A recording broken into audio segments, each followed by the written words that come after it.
This episode of The Big Picture is taking kind of a strange road to becoming this episode of The Big Picture. Some of it being in a live read, some of it being more conventional format like this. It's primarily about a movie that just came out, but it's not really a review of that movie, though I may or may not publish a review format video for it separately for posterity at some point, so much as it's about the context of the film's production and why it's a more compelling subject than a straightforward review itself, which in the context of my channel in particular somewhat begs the question, why isn't this part of This Movie Exists? Why isn't it saved for Schlocktober? Why isn't it a review in the first place? And there are answers for all of those, and they come in the form of explaining the journey of, well, deciding how to approach this and ultimately landing on, it's not a review, it's not exactly TME, I don't have somewhere else to put it, maybe it's a big picture, but why and in what shape? But because, believe it or not, I'm not trying to be mysterious and pretentious about this, this is the important stuff up front.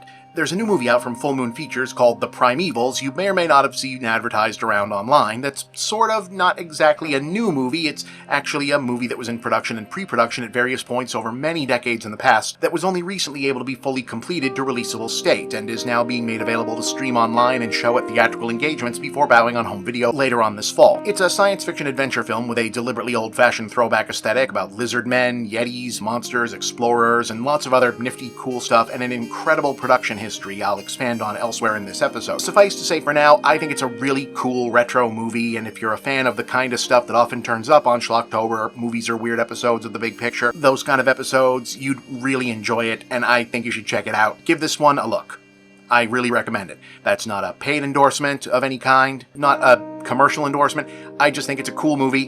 It's also quite a bit much more than that, to the point where I just kind of got twisted up in my head as to how to even talk about or approach how much more, until I wasn't. And then I sort of found a shape to the feelings that it raised. And, well, no point belaboring that. So. Alright, so right up front, this started out, actually, believe it or not, this was almost the next new episode of This Movie Exists, still on the way.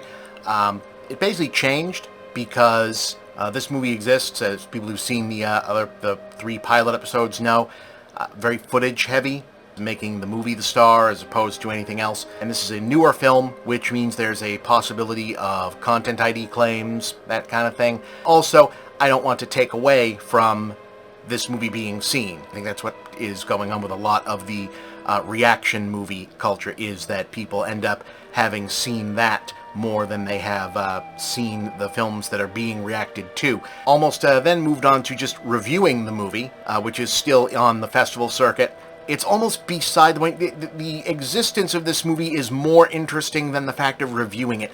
And what crystallized wanting to do that for me, probably end up cutting this part way down, was, believe it or not, Dan Olson from Folding Ideas, recent video, I Don't Know James Rolfe, which both is and is not a video that has everything and nothing to do with internet filmmaker James Rolfe, aka the Angry Video Game Nerd from Cinemassacre.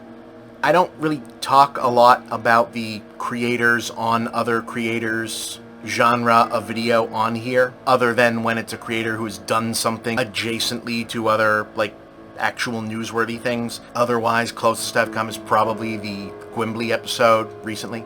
Look, what it comes down to is it's a weird position to be in, watching someone who you sort of know adjacently make a video on a topic about someone that you also sort of know adjacently. These are, professional spaces that I run in.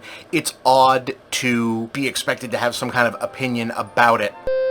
When I say I cut a bunch of the live heads-up talk-to-camera stuff from this part, I meant it, because even things reminiscent of YouTube drama make me uncomfortable, and clarifications thereabout make me more so. I tend to ramble, get off track, and get a bit emotional, go even further off track, and I really do want to spend the least amount of time on this as possible, but for clarity and context, since who knows, this could well be no longer topical in a week, what this is nominally about is a video from the channel Folding Ideas, which is ostensibly about creator Dan Olson attempting an analysis of the work of another longtime online filmmaker, James Rolfe, aka the Angry Video Game Nerd, but is in its actual form a short feature about Olsen himself becoming, in the meta-narrative of his own video, hyperfixated on a perceived shortcoming in an avgn video, only to realize he's actually been projecting his own insecurities about his life and work onto his subject. Stare long enough into the abyss will stare back, basically.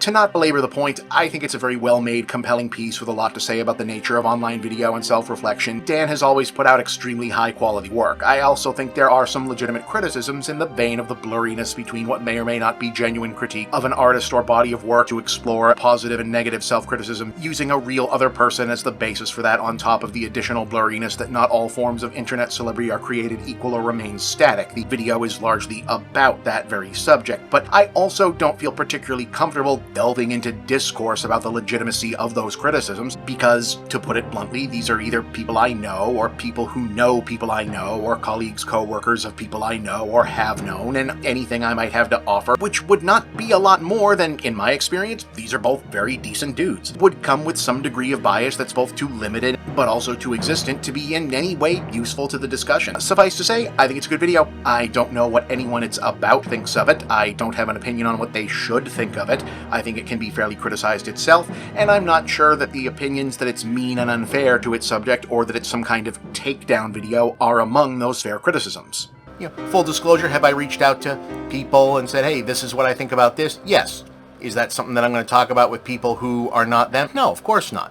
One of the most indisputably admirable things about the man behind the Angry Video Game Nerd is that they are profoundly offline. People who portray characters that may or may not be of themselves online do not owe the people of the internet all of themselves. And God, do I wish that I made decisions closer to that, let me tell you. So rewind, back on track. What I do feel comfortable telling you is what I did come away feeling right after watching it, which is deeply sad and haunted by it in ways that I don't believe was intended. I will once again stress that this is not intended as a criticism or even some further exploration of this other video or its subject. In fact, I am on further reflection given to doubt that feelings of deep and profound existential sadness that watching it unlocked within me are any less specific to my own self than the inward-facing insecurities that its creator reports to have found in himself while making it. Which is to say, no, I'm not saying I understand why people are being weirdly hostile to this Folding Ideas video because I think it made them sad and reflected the same way it did me. No, that's almost definitely not the case. In my experience, people get mad online because they didn't understand something, not because they did and had an epiphany. People are generally not very bright, myself included. For me, it was the narrative focus on the idea of Rolfe's backyard filmmaking aesthetics and the extension of 1980s and 90s teenage home movie activity into both YouTube and indie filmmaking career as some kind of strange alien behavior that initially rubbed me not the wrong way, but in a yeah, but so what fashion, which of course seems to be the point of the piece, that isn't really criticism or insight into the work, even though it's often what passes for such online. And you do hear it a lot, especially said about longer-running, less constantly evolving, okay, let's just say it, older creators, especially on platforms like YouTube that have a Logan's Run approach to demographic turnover. And I'm not 1,000% sure that pointing out misapplied criticism of a less understood, generationally displaced aesthetic exists as a mean of criticizing it doesn't quite take the sting out of hearing it. What happened to the American dream? Maybe that's where some of the more over-the-top backlash and blowback is coming from. You know, people hearing even a mild, done-for-effect and ultimately self-effacing twist criticism of the shot-in-the-backyard, DV out of scraps with buddies era of online video in the era and moment where what replaced it, the slick production, home studio, full digital mood lighting with 1080p Adobe stock clips edited up Adam Curtis style, has started to rot on the vine and poison itself, it is easy to receive in terms of, you know, actually it kind of feels like that old stuff was better. We didn't realize what we lost and now we'd like it back, please, so hey, piss off. I'm not saying that's what's driving all of it, but maybe some of it. And at the very least, speaking only for myself as someone who also started out as a teenage backyard movie maker whose earliest widely seen success with online video also involved zero-budget monster props and ninja costumes and is also still aiming to break bigger apart from all of this is why I came away from that video with such a deep sense of unhappiness. The crystallizing of a realization that I guess I'd been coming to for a while that, yeah, a whole mechanism of how self-made filmmakers of the cohort I generationally identified with and defined itself itself had effectively been algorithmed out of existence and even cultural memory by the very platform YouTube so many of us early adopters jumped on and built up, thinking it was this first new step, the game changer. As someone who also self-identifies, quote-unquote, as a filmmaker, but not a YouTuber, never a YouTuber or an influencer. I feel like there's a late Gen X to early millennial people who understood the world pre-internet versus people who had an iPad pressed into their hands as soon as they got into kindergarten, the difference in the way people understand the world. Yeah, I get that. I get where that's coming from, definitely. It does almost feel like there is a whole genre now, and I'm not necessarily saying that the Dan Olsen video or any other video that recently might have come out are parts of it, but it does feel like there is a whole genre in media, in self-help. The notion of self-acceptance is made inextricable in a way that it oughtn't be from accepting that you will not get where you want to be, or with not achieving. And that doesn't work for me. Accepting the possibility of failure and accepting the possibility of limitation, knowing one's limitations, is not to me of a kind necessarily to accepting or even valorizing, convincing yourself that you're not enough or that you don't deserve to be what you wish to be. My own generation, Gen Xers, who certainly deserve a certain amount of scorn and skepticism. Last pre-internet breed of film and video creators, like I said, who simply had, for all of our faults, also had a different model of a success path for visualizing themselves as creators in this field. The notion of the backyard filmmaker, the independent creator, the DIY creator, the idea of a direct through line from the teenage fucking around with your friends' projects bleeding directly into your college age work and morphing into your adult career. That's a very Gen X track for a certain type of person and a way of looking at things. That is of a kind to the way that Peter Jackson, Robert Rodriguez, Guillermo del Toro, that those sort of guys came through, or at least mythologized their coming through. A lot of the Troma guys, James Gunn, there's shades of it with the boomers like Spielberg. You can see that in the alt version of himself that he presents in The Fabelmans. Hacking together stuff that you shot on weekends with your buddies on Super 8 or digital video later, cobbling things together. Peter Jackson's first movie, Bad Taste, was made over a period of years with his buddies, and it was much more about showing off what they could do with spoofing action movies that they liked and making DIY special effects and eventually assembling that into something with the vague shape of a movie, but 20 years later you get Lord of the Rings.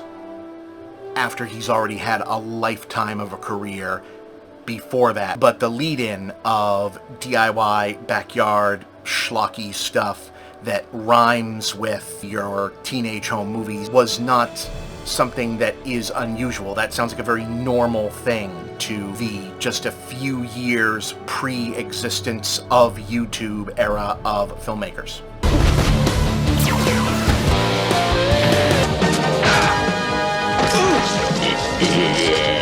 You go on.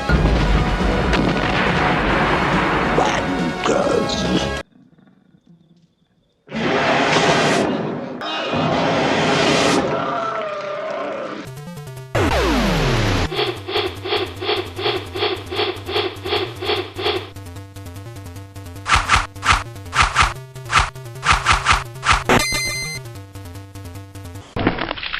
Thou art dead, brother.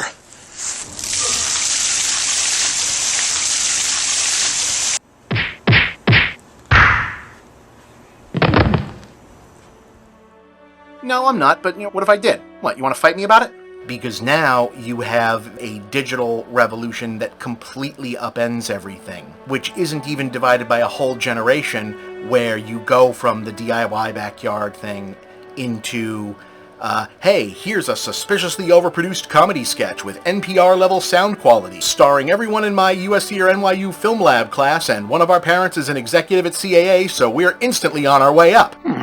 It's true, but he shouldn't say it. Like, it's a completely different thing. And yes, I'm being facetious and mashing together a few. And I'm not saying that one is superior to the other, because there's just as much burnout on one end as the other, and there is a culling process whereby only the exceptional and exceptionally lucky people end up on the fast track either way. But it is completely different. It didn't used to be that if you hadn't escaped whatever underground production scenes by middle age, you weren't going to. There was still a foggy window of opportunity to go. Peter Jackson was 36, I think, by the time Lord of the Rings really came together. James Gunn, for another example, is 57 years old this year. In 1998, he was writing screenplays and the autobiography of the founding producer for Troma, who makes the Toxic Avenger movies, a gory horror superhero spoof. 2 years after that, he was making a low-budget movie with his friends called The Specials, another superhero spoof. 10 years after that, another low-budget superhero spoof, Super. He did write the Scooby-Doo movies in between that and did Slither, yes. 4 years after Super, he's tapped for writing and directing Guardians of the Galaxy for Marvel. And now, after Guardians of the Galaxy and a whole bunch of legal bullshit and some rise and fall, everything else, now he is creating the entire DC Universe movies. At 57 years old, I need to still believe that that's possible. It can't just be knowing who you know and uploading a sketch to YouTube and hoping that you are one of the stable people's friends instead of one of Jake Paul's friends.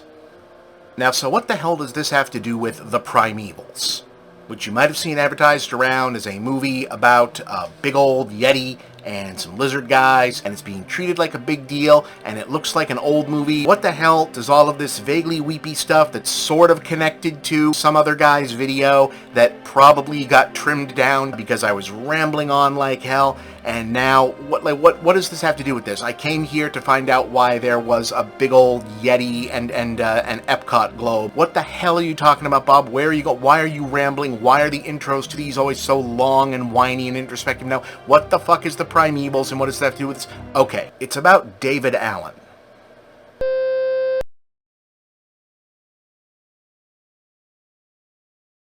David Allen is a name that if you watch The Big Picture, you know your B movies and whatnot, you probably know that name, and his name has been heard on The Big Picture before. He's a stop-motion animator and effects technician. He started out in the 70s, which is why he is not like the most famous stop-motion guy, because that technology was sadly on the way out, even though CGI was still like 20 years away. He started out in the movie Equinox, which is one of the earliest Big Picture movies, a movie that, hey, he made with his buddies like Dennis Muren and Jim Danforth. In the early 70s, they shot it just in the general area where they lived with their friends, filled it up with a bunch of monsters as a tribute to the kind of movies they loved when they were kids. It was picked up by a distributor. Years later, they made the movie slightly longer, put more stuff in it, and released it. It got them noticed, and many of them later went on to found a couple of special effects companies, which is why a couple of those names you've heard. David Allen worked with them on several films, but he also basically went off and did his own thing. David Allen was a very quiet, interesting guy. He always wanted to do a little bit more than he ended up doing. He basically became the B-movie Ray Harryhausen. You've seen his work in When Dinosaurs Ruled the Earth, Laser Blast. He did effects on Ghostbusters 2. He's done effects on a couple Amblin movies. He animated the Ant in Honey, I Shrunk the Kids. He's mainly known for his collaborations with Charles Band's Full Moon Company, where he did effects for a lot of their big franchise movies whenever they needed a stop-motion monster. So you've seen his work in Oblivion 1 and 2, the Subspecies movies, all the Puppet Master movies, Dr. Mordred, the Ghoulies movies, Robo-Jocks, Prehysteria. So if you've seen one of the full movies or a lot of low-budget sci-fi horror movies in the 80s and 90s, chances are David Allen did the stop-motion in some form for those movies. He also made monster masks and did compositing, and he always did a really great job. He really did like keep the spirit and feel of the just unreal enough old-time Ray Harryhausen movies alive. And the whole time, the reason that he was not really committed to other big studio movies was he was trying to get his own movie made. He was working on a dream project that he conceived himself, an original story that was not going to just be a showcase for monsters. It would tell a sci-fi story, and he started this out in the 70s and kept pitching it around, making the creatures on his own to sell it to studios, to like pitch the sequences. He would shoot, you know, live action footage with people he knew and shoot creature stuff and just try to put this together so that he could get this film made. Starting out in the 70s under the title Raiders of the Stone Ring, it later became Primordium, the Arctic World, and the Glacial Empire. Over 4 decades, if you bought like a fan magazine like Cinefantastique or Fangoria or Starlog or something, every couple of years you would hear a report about, hey, here's how David Allen's bizarre private personal project going. It was at Hammer for a while. It was at a couple other studios. Eventually, he hooked up with Charles Band's people when they were Empire Pictures, then when they were Full Moon. For a while, they almost made it under one of their family brands. And they did this for 40 years in the background while he was working on their other movies. And he kept getting closer, shooting effects on his own at home. Whenever they could get the money, they would make a little bit more of this movie. They shot a bunch of the live action footage in the 80s, then they shot it again in the 90s with a company of actors. They shot some in Italy, they shot some around LA, and in 1994, enough of this movie actually came together that they were able to announce it and titled it as the Primevals, to be completed as the most elaborate production Full Moon had ever undertaken. I mean, just imagine getting to see that even in 1994, a movie that started out in the 70s as a production that people have been hearing about in these little magazines as this bizarre effects technician's private project would actually get put together, even released by a company like Full Moon, would just be amazing. I mean, to like actually see this, that they were actually going to do it. I remember hearing they were going to do it, thinking, oh wow, we're finally going to see Dave Allen's weird movie. Cool.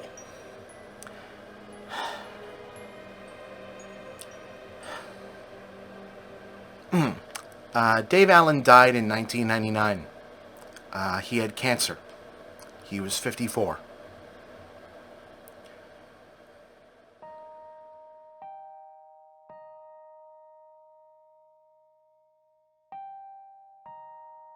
David W. Allen was extremely private. During the last few years of his life, in addition to dealing with a debilitating illness, his personal life became embroiled in the machinations of a former partner turned true crime author that aren't really relevant here, but that likely weren't helpful to his health and other career conditions. As he lived most of his life behind the scenes of even the best-known productions he worked on, there aren't a great many biographical details to be sourced about his end-of-life or life period, which is just a genuine shame. When he does turn up as part of the historic record in the appendices and making-of ephemera for better-known works in popular cinema, it's often talking about work that didn't make it into the film, or some contribution that was months of his own life that became a tiny piece of finished work because modern tech had been moving away from stop-frame animation faster than it could invent its replacement. Well, sometime during this period, the film was reviewed by the studio, and they decided that they would like to have another try at doing the werewolf suit idea. And I'm sure it intercut badly.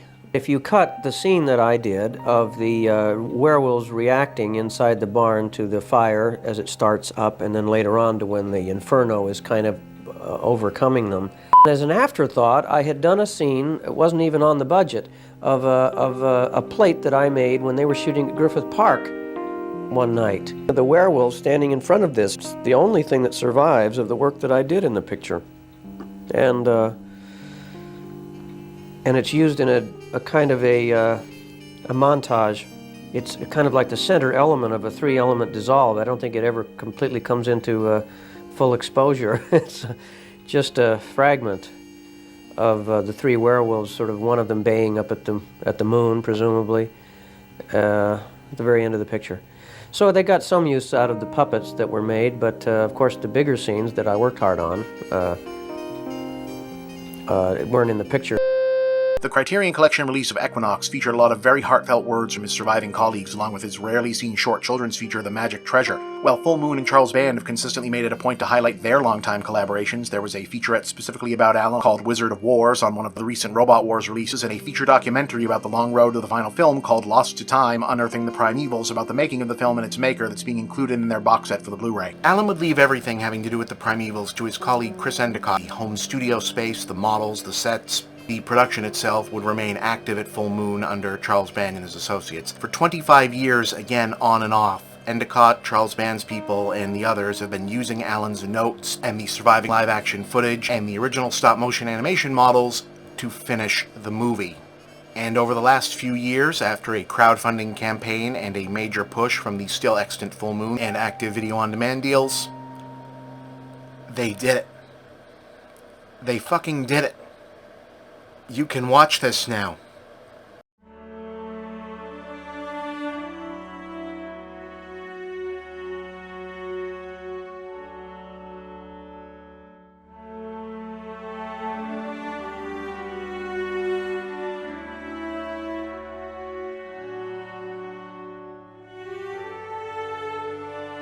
And that brings us to the anticlimax for me and what likely ends up as a somewhat meandering YouTube essay. So, in other words, a YouTube essay. Certainly not an anticlimax for the movie or its history. The question of how is the Primevals as an actual movie, regarded apart from all the baggage it has to the degree it can be. It's fine, pretty good even. As I also found to be the case with Magic Treasure, Alan was, as creator, working on his own, very much kin to Jack Kirby, about whom it could be said, if you sat down to read through the fascinatingly bizarre stuff like New Gods or Eternals as comics and not just out-of-context art pieces, that as a storyteller, Kirby was a magnificent artist. Similarly, Alan as narrative filmmaker appears to have been a magnificent animator and effects craftsman. But what they seem to have had in common also is imagination and ambition that exceeded even themselves. Looking at the detail of even their minor work, you can feel the enormous power of huge ideas and constantly expanding thoughts swelling against the limitations of even their considerable talents to express. Apparently, the Full Moon Blu-ray will come with an alternate cut incorporating more of Alan's own unfinished pre-theatrical footage, test shots, and demo reels to construct a fuller picture of what his broader vision might have looked like in earlier development. As stands here, this version, effectively the one being prepared in the 90s when he passed, is effectively a sort of Michael Crichton by way of Ray Harryhausen retro sci-fi adventure story, played at full sincerity, mashing up old-time Lost World stories in the Conan Doyle, Atrid or Haggard vein with then-modern science exploration and mystery genres. What's probably most surprising is that it's not simply a showcase for stop-motion creatures just all over the place. There's a Yeti and a race of lizard creatures who are the main attractions, and we get plenty of them, but Alan is seemingly setting to tell a real story with real themes, ideas, and even messages. He's pretty serious about communicating beyond look at the monster, and it's one of the things that makes a feature that was almost definitely going to feel charmingly old-fashioned even in the 90s feel like an unstuck-in-time mythic gem that it sort of now is. The premise involves an exploration to recover a live Yeti specimen in the Himalayas after a dead specimen is found, and upon examination reveals evidence of genetic and medical augmentation that raise questions about not only the creature's origin, but the evolution and origin of life on Earth itself. And since the trailers and posters all feature bug-eyed green lizard men with space lasers, part of the story as well, no, you don't get a prize for guessing what's actually going on here, though points for the actual explanation for how it all fell into place being a novel twist on the premise. And that is exactly the genre and mindset of movie, perhaps decades beyond its sell-by-date circumstances notwithstanding, where the scenes in between the monsters and chases are dominated by the scientist characters debating the meaning and prospect of ancient aliens or evolutionary cul-de-sacs in total sincerity that are meant to be as, if not more edifying than the rampaging Yeti business, though there is still rampaging Yeti business. The lizard men, I think they're the Primevals, but I could be wrong about that, are still bad guys who are kind of dicks for the sake of being dicks, and they throw spears around and make scary frog noises at people, and those two tones being crammed together as though they're the most natural fit in the world is what makes this either work for you or not work at all. It really works for me. The quality of the movie is just dwarfed by the amazement that it exists. It really is a thing out of time.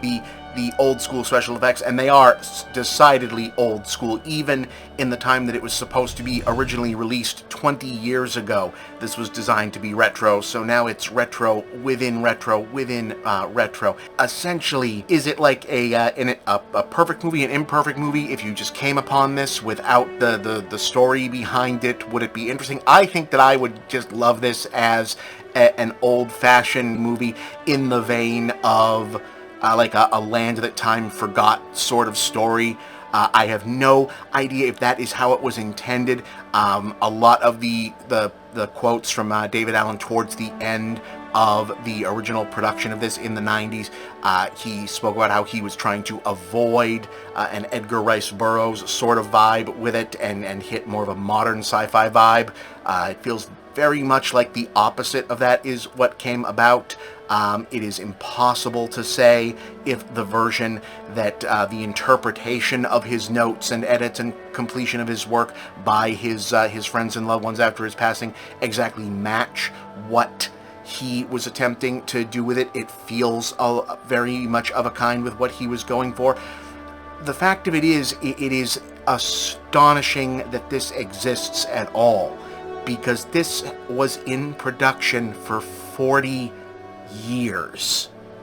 I think the movie kind of rules. It's got little monkey men, it's got a Yeti, it's got two Yetis, tales of high adventure done in a low-tech way, many scenes of people simply going through places where a genuinely terrific score by Richard Band. It can't be overstated that two of the top guys who worked so hard at making Full Moon's movies feel so much bigger than they were. Richard Band's music and David Allen's special effects are here used better than they may ever have been before to make a very small budgeted movie feel like a genuine film. Are so hugely put out here, and it is such a fun thing for a very specific kind of energy that didn't even exist a decade before the last time they tried making it. Even in the 90s, when they said we're finally going to try on this again, it was very hard to believe that they would ever finish it. And when Alan passed, it was commendable when they said we're still going to do it anyway. I don't think that anyone really believed it. To give you an idea of how often Full Moon has said we are going to make a big ambitious jump on the zeitgeist thing, and then has it, Charles Band is currently also promising to make a Barbenheimer movie. Not an Oppenheimer movie or a Barbie movie ripoff, a movie called Barbenheimer about dolls launching nuclear weapons to capitalize on that title. And I would dismiss something like that as completely stupid, but for the fact that Charles Band is uniquely perfect for that project in Full Moon.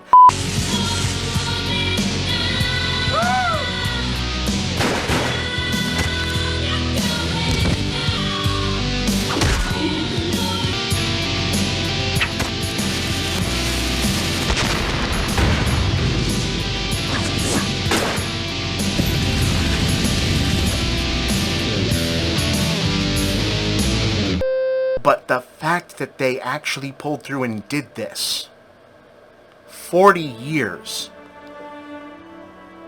the animator and director, creator, died. Some of the actors in this are unrecognizable today from when they shot this. At least one of them has passed. Working from models, some of which were made 30 years ago or more, on rigs and sets, some of which were put together in David Allen's home and garage studio. This is quite literally backyard filmmaking over the course of 40 years.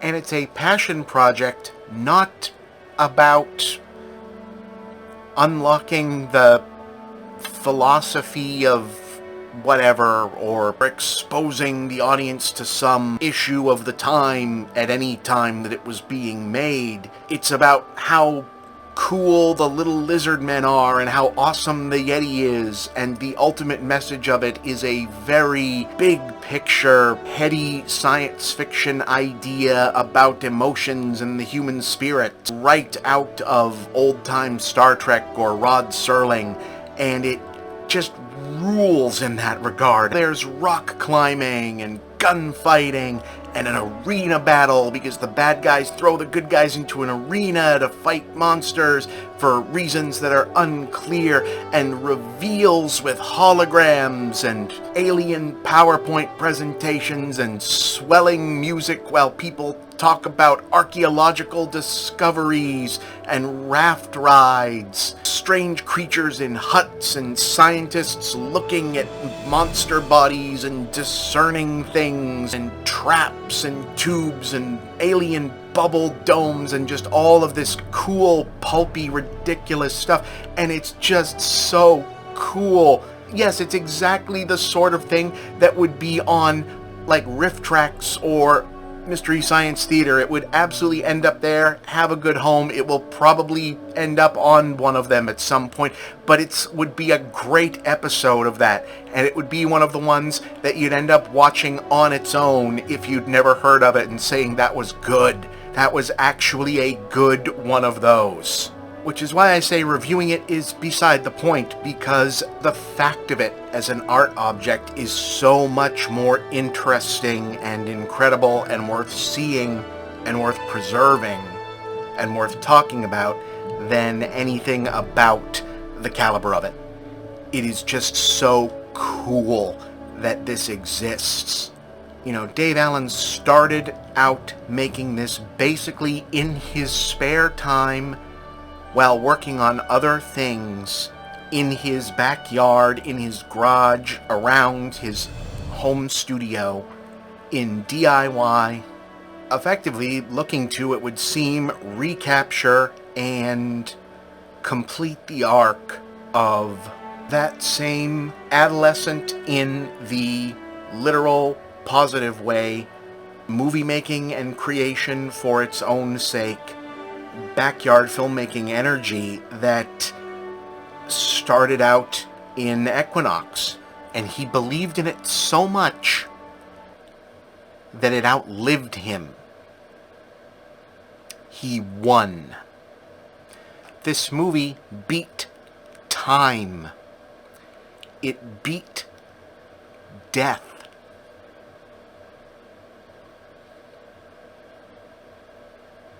That's a hell of a thing. I keep coming back to this quote from Brian Eno, and not just because I made a pretentious Adam Curtis joke earlier. Whatever you now find weird, ugly, uncomfortable, and nasty about a new medium will surely become its signature. CD distortion, the jitteriness of digital video, the crap sound of 8-bit, all of those will be cherished and emulated as soon as they can be avoided. It's the sound of failure. So much of modern art is the sound of things going out of control, of a medium pushing to its limits and breaking apart. The distorted guitar sound is the sound of something too loud for the medium supposed to carry it. The blues singer with the cracked voice is the sound of an emotional cry too powerful for the throat that releases it. The excitement of grainy film, of bleached out black and white, is the excitement of witnessing events too momentous for the medium assigned to record them. I don't know how specifically that should apply to how David Allen approached his effects animation. It can't be known what sort of techniques he'd be working with today if he were working at all at 79, how much of his commitment to necessity versus preference, and even as I can easily see a thematic through line between the energy Eno was talking about and the always clearly handmade and all the more compelling for its charm of stop-motion creatures, the quote-unquote bespoke inefficiencies of this or that YouTube creator setup, and the kind of handmade practical special effects movie stuff I'm such a fan of generally, it would be both overly cute, pretentious, and a lie if I said that tying it all up in a neat bow like that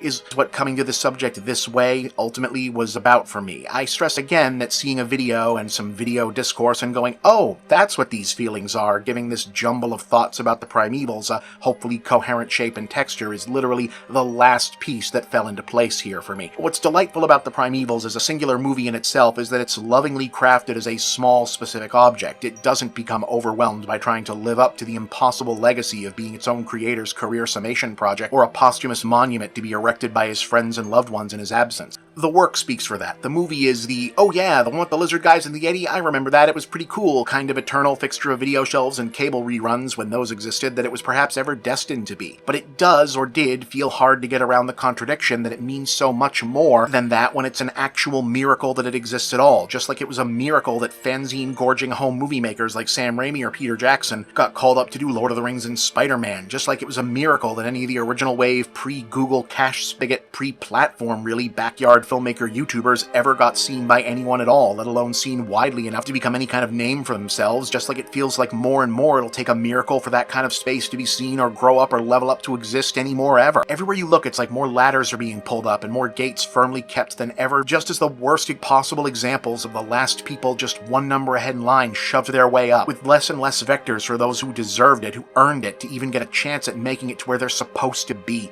And instead, more and more of the spoils and credit go to the useless, the worthless, and the cruel, usually all of the above. Some glob-shaped creep will buy the right to stick his name on other people's work and call himself an inventor because daddy owns an emerald mine, or they'll decide AI art can do the job better because it doesn't talk back about the notes, and some especially evil bastard will say they deserved it. But sometimes, something still breaks through. Sometimes the bad guys still fucking lose. Sometimes the good guys still get to win. And sometimes even death and time can't stop it.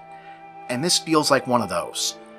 And that feels good to know. I have no idea how long this actual video is going to end up being by the time I cut it together. By the way, there's probably a lot of stuff up front about a recent Dan Olsen video and about the avgn that might get cut down that was really kind of like the inspiration giving the shape. But I just needed to put some context around why what may end up being a slight feeling movie in a few years about lizard men and yetis just felt like such a big fucking deal at the time, because it is astonishing that The Primevals is a movie that you can watch right now. And I think you should. Not just for Dave Allen's sake, but for your own. I'm Bob, and that's the big picture.